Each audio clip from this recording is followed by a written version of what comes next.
Hello everyone, welcome back to my video. I'm Nono and this is the part 4 of the reading, and in this part 4 we're going to look at some more decoding passages and questions. Today we're going to look at some more paragraphs, the extracted paragraphs from the main passage, and also the question 2, which is related to these paragraphs. So let's get into it.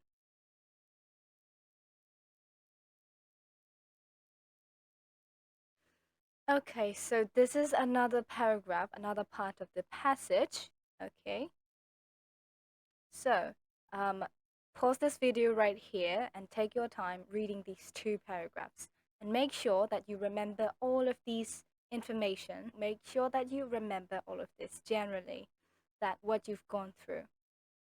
Okay, so let's take a look at the question. The ways a child plays may provide information about possible medical problems. So this means that the ways a child plays, it means that how the child plays, right? The ways, the action. So this is like the ways means that the behavior and the actions, the specific ways of how a child plays may provide information about possible medical problems. So this means that providing information, especially about medical problems, so we can say that this is a diagnosis. We can see information about possible medical problems. Maybe the child has some sort of disorder, neurological disorders, something like that. And if he or she has this type of problem, he or she will show specific characteristics, and we will be able to diagnose this child of what kind of disorder he or she is going through. So this means that we have information about possible medical problems. So this information comes from the ways a child plays, because we look at this and we get the information depending on the child. Okay, so let's take a look at the paragraph. It means Gibson adds playful behavior.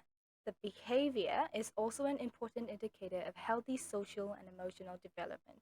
In my previous research, I investigated how observing children at play can give us important clues about their well-being and can even be useful in the diagnosis of neurodevelopmental disorders like autism. Or is this paragraph, is the information in this paragraph or in this paragraph?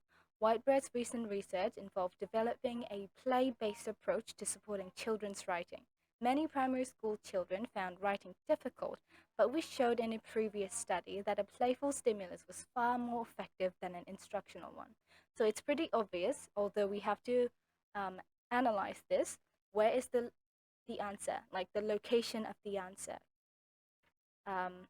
Is this paragraph or this one? So in this paragraph, we see about writing, children's writing, and it says developing a play-based approach to supporting children's writing. This is all about writing.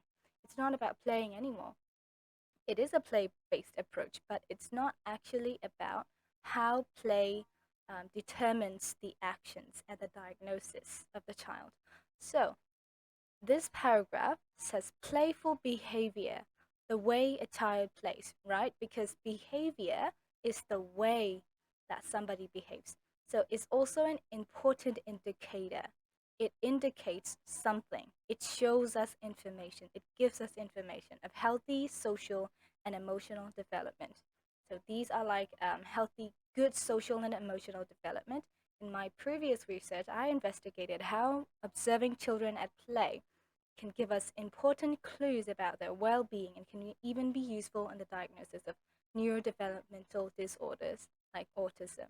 So let's take a look at this. In my previous research, so how observing children at play can give us, so we are actually observing children at the play and we get important clues, which means important information. Clues, we can also say this is information, pieces of information about their well-being. So this is like their health, and can even be useful, especially this part right here, can even be useful in the diagnosis of neurodevelopmental disorders like autism. So neurodevelopmental disorder is a medical problem because it is a disorder. This is a developmental disability. So autism is a neurodevelopmental disorder, or you can say this is a developmental disability.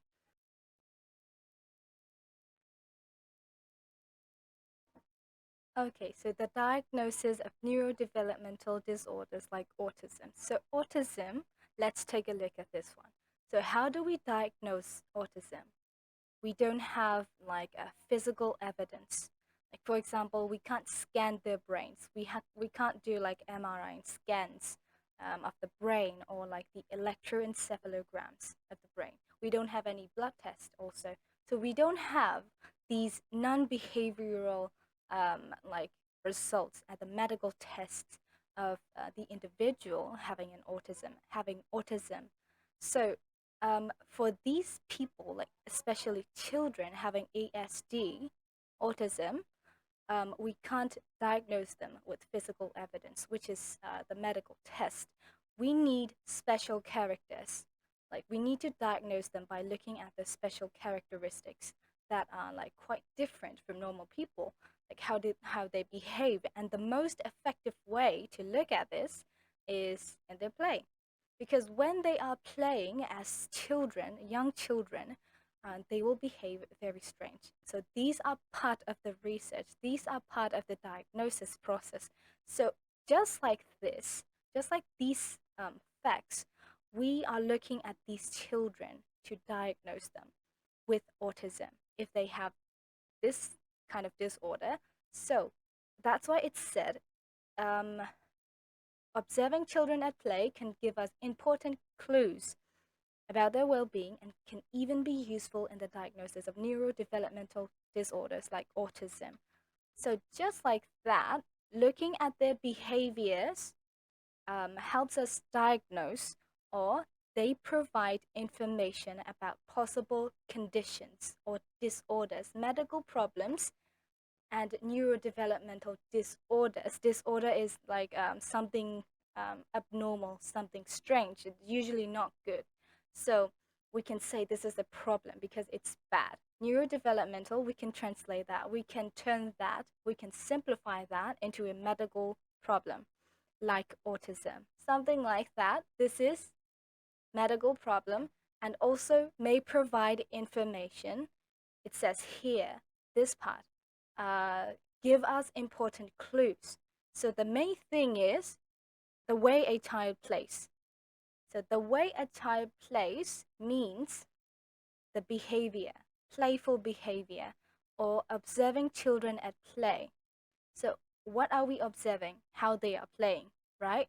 As we are observing children, their behaviors and how they're doing things, this is looking at their behavior. So we can say this is the way a child plays can give us important clues or important information about their well-being and can even be useful in the diagnosis of neurodevelopmental disorders like autism. So we can say this is a medical problem. So this is like before actually simplifying the paragraph and also simplifying that into the question to look like the question, we locate the answer. So the first paragraph has everything about playful behavior and also how this playful behavior can give us important clues about well-being and the diagnosis of medical conditions. So this is about playful behavior and how we can use them. The second paragraph says everything about children's writing and a play-based approach to support children's writing. So this is nothing about playful behavior, it's writing. So we cannot use this fact anymore. So we skip this paragraph and we go back to the first one. This is how to locate the answer according to the question, this question number 2. So is it a yes, no, or not given? What do you think? So as we have successfully located and simplified everything, this is a yes. It's a true thing because it literally means the same. Okay, so, and that is the end of part 4, reading. So this is decoding the passages and questions part 4 of the reading. So thank you so much for watching, everyone, and we'll see you in the next video.